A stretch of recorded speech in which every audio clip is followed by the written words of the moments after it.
ओम शांति। ब्रह्मा बाप की 10वीं धारणा। जैसे बाप शरीर का आधार निमित्त मात्र लेते हैं, आधार समझने के कारण अधीन नहीं होते, टेम्परारी देह में आते हैं, ऐसे आप समझो कि हमने भी निमित्त मात्र शरीर का आधार लिया है। एक तो शरीर को निमित्त मात्र समझना, दूसरा सर्विस में अपने को निमित्त समझना है। तब निर्माणता आएगी, फिर सफलता आपके आगे आगे चलेगी। सर्विस की सफलता का मुख्य आधार है ही नम्रता। जितनी नम्रता उतनी सफलता। नम्रता के गुण से सब आपके आगे नमन करेंगे। कोई भी निर्माण का कार्य करने के लिए निर्माण बनना है। यदि निर्माणता नहीं तो निर्माण नहीं कर सकते। इसके लिए एक स्लोगान सदा याद रखो।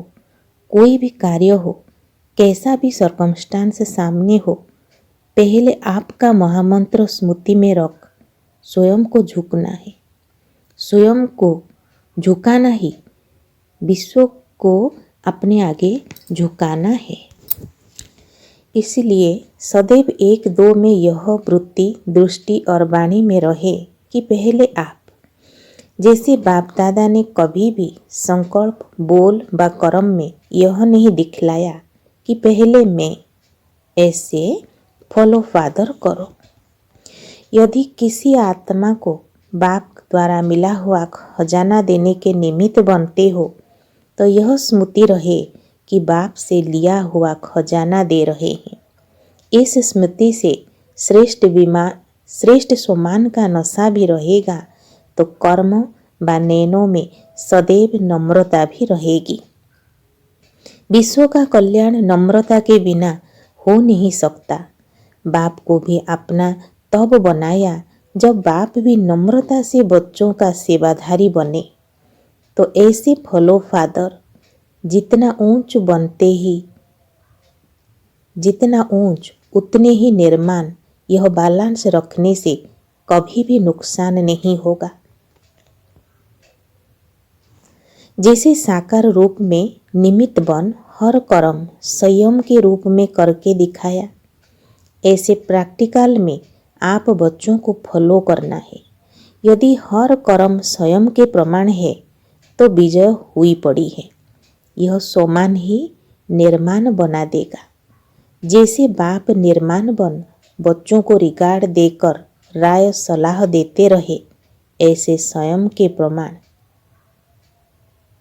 एक दो को रिगार्ड देना, यह भी निर्माण बनना। निमित्त बनने वालों को अभी सिर्फ कर्म पर ध्यान नहीं देना है, लेकिन श्रेष्ठ वृत्ति द्वारा वायुमंडल बनाने के निमित्त बनना है। इसके लिए सदा यह स्लोगन स्मृति में रहे कि जैसी मुझ निमित्त बनी हुई आत्मा की वृत्ति होगी, ऐसा वायुमंडल बनेगा। किसी भी सेवा के निमित्त बनने का चांस मिलना, यह भी एक विशेषता की निशानी है। यह निमित्त बनने का पाठ स्वयं को भी लिफ्ट देता है। औरों के निमित्त बनना अर्थात स्वयं को संपन्न बनाना।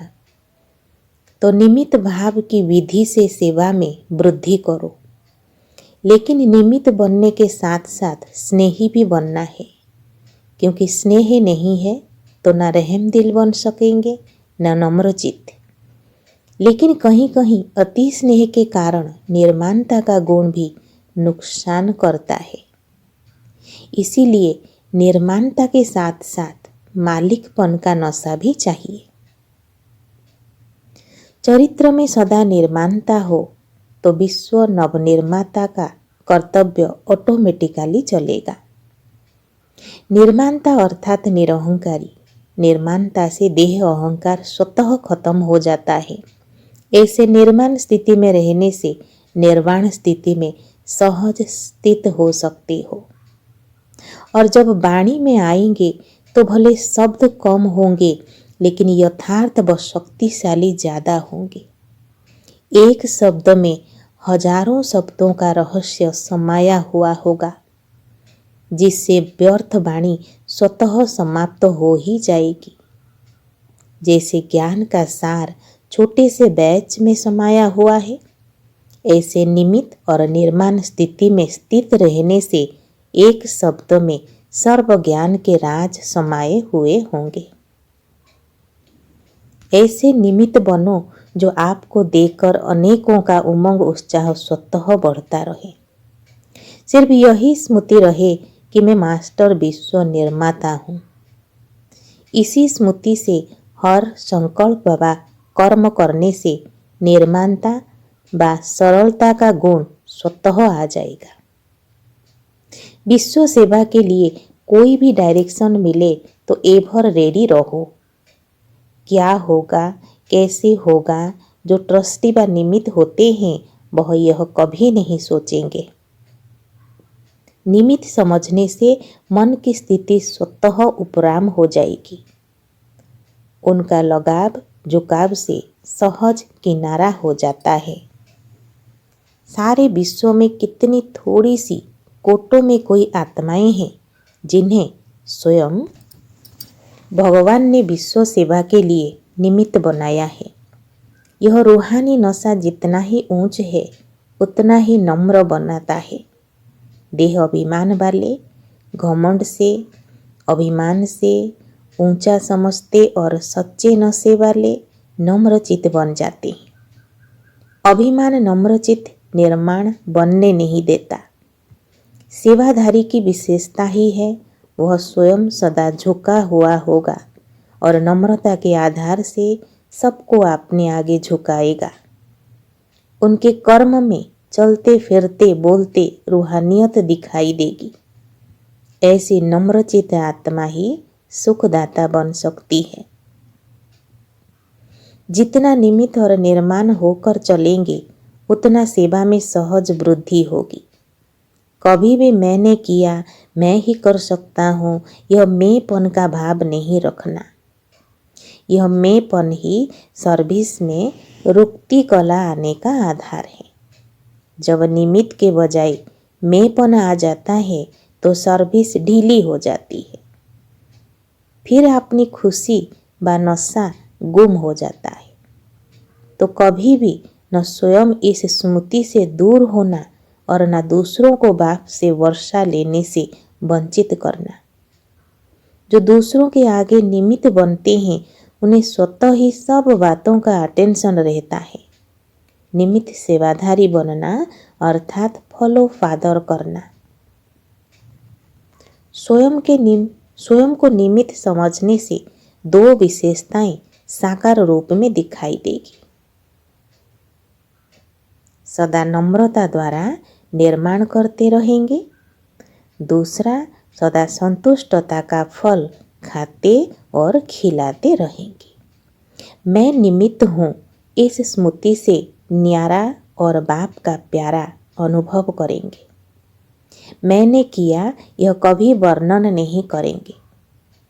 मैं शब्द समाप्त हो जाएगा। निमित्त समझकर चलना ही सेवाधारी की विशेषता है। जैसे बड़े से बड़ा सेवाधारी बाप है, लेकिन उनकी विशेषता है ही जो मालिक होते हुए भी सदा अपने को निमित्त समझा, इसीलिए सबका प्रिय हो गया। मैं निमित्त हूँ, न्यारा हूँ और प्यारा हूँ। यही स्मृति में रखकर चलो। निमित्त आत्माओं को लोक संग्रह अर्थ यदि किसी भी बात का डायरेक्शन मिलता है तो सदैव जी हाँ, जी हाजिर करना चाहिए। यह झुकना ही नीचे होना नहीं है, लेकिन ऊंचा जाना है। मानना अर्थात माननीय बनना, बड़ों को मान देना अर्थात स्वमान लेना। इसके लिए अपने मान, शान व पर्सनालिटी का त्याग कर दो। जैसे ब्रह्मा बाप इतना निर्माण बन सेवाधारी बने जो बच्चों के पांव दबाने के लिए भी तैयार रहे। बच्चे मेरे से आगे हैं, बच्चे मेरे से अच्छा भाषण कर सकते हैं, पहले मैं कभी नहीं कहा। आगे बच्चे पहले बच्चे, बच्चे बड़े कहा। तो स्वयं को नीचे करना नीचे होना नहीं है, ऊंचा जाना है। महानता की निशानी है निर्माणता। जितना निर्माण उतना सबके दिल में महान स्वतः ही बनेंगे। बिना निर्माणता के सर्व के मास्टर सुखदाता बन नहीं सकते। निर्माणता निरहंकारी सहज बनाती है। निर्माणता का बीज महानता के फल प्राप्त कराता है। निर्माणता सच्चे दिल की दुआएं प्राप्त करने का सहज साधन है। तो वृत्ति, दृष्टि, वाणी, संबंध, संपर्क सब में निर्माणता का गुण धारण करो। साथ साथ जहाँ मैं शब्द यूज करते हो वहाँ फौरन अपने ओरिजिनल निराकारी स्वरूप सामने लाओ। इस स्मृति से स्वतः ही देहभान खत्म हो जाएगा। देह के बंधन से भी मुक्त हो आकारी फरिश्ता बन जाएंगे। जो बच्चे सदा स्वयं को निर्माण चित्त की विशेषता से चलाते हैं वह सहज सफलता प्राप्त करते हैं। यह निर्माणता ही आगे बढ़ने का सहज साधन है। निर्माण बनना ही स्वमान है और सर्व द्वारा मान प्राप्त करने का सहज साधन है। निर्माण बनना झुकना नहीं है, लेकिन सर्व को अपनी विशेषता और प्यार से झुकाना। निमित्त बनने वालों पर बहुत बड़ी जवाबदारी होती है। जैसे ब्रह्मा बाप निमित्त बने तो उन्हें देखकर कितने ब्राह्मण तैयार हुए। ऐसे आप कोई भी कार्य करते हो तो सदा यह स्मृति रहे कि मैं अनेक आत्माओं के प्रति निमित्त हूँ। जो और जैसे मैं कर्म करूँगा मुझ निमित्त आत्मा को देख और सब करेंगे। कर्म ऐसा भी हो लेकिन स्थिति सदा कर्म कैसा भी हो लेकिन स्थिति सदा योग युक्त और युक्ति युक्त हो। इसको कहा जाता है फॉलो फादर। जो किसी भी सेवा के निमित्त बनता है उसे सेवा का प्रत्यक्ष फल व भविष्य फल प्राप्त होता ही है। जहाँ निमित्त भाव है, मैंपन का भाव नहीं है, वहाँ सदा उन्नति है। यह निमित्त भाव शुभ भावना, शुभ कामना स्वतः ही जागृत कराता है। निमित्त समझने से कराबनहार बाप की याद रहती है और वह कराबनहार स्वामी सदा ही श्रेष्ठ कार्य कराते हैं। इसीलिए ट्रस्टी है निमित्त है, यह भावना फलदायक है। जो निमित्त अर्थात ट्रस्टी समझ कर चलते हैं वह सदा हल्के रहते हैं और हल्के रहने के कारण उनमें निर्णय शक्ति भी श्रेष्ठ रहती है, जिस कारण सदा सफलता का फल मिलता है। सेवा का जो भी चांस मिलता है उसमें स्वयं को निमित्त समझ आगे बढ़ते रहो। सदा स्मृति रहे हम निमित्त बन आगे बढ़ने और बढ़ाने वाले हैं। निमित्त और निर्माण की विशेषता को सदा साथ रखो। यही विशेषता सदा विशेष बनाएगी। निमित्त बनने का पाठ स्वयं को भी लिप्ट देता है। औरों के निमित्त बनना अर्थात स्वयं संपन्न बनना। तो निमित्त बनो और साथ साथ भावना व श्रद्धा के आधार पर दृढ़ता से निर्माणता की विशेषता को धारण करो। दृढ़ता से सफलता प्राप्त होगी और निमित्त भाव की विधि से सेवा में वृद्धि होती रहेगी। जितना सेवाओं में समान हो उतना ही निर्माण भाव हो। कराबनहार बाप ने निमित्त बन सेवा कराई। यह है निमित्त और निर्माण भाव। निमित्त बने, सेवा अच्छी हुई, वृद्धि हुई, सफलता स्वरूप बने। यह समान तो अच्छा है, लेकिन सिर्फ समान नहीं, निर्माण भाव का भी बैलेंस हो। यह बैलेंस ही सदा सहज सफलता स्वतः बना देता है। यह बैलेंस ही सदा सहज सफलता स्वरूप बना देता है। सोमान भी जरूरी है, लेकिन सोमान और निर्माण दोनों का बैलेंस नहीं तो सोमान देह अभिमान में बदल जाता है। याद और सेवा का बैलेंस रखने वाले सोमान और निर्माण का भी बैलेंस रखते हैं।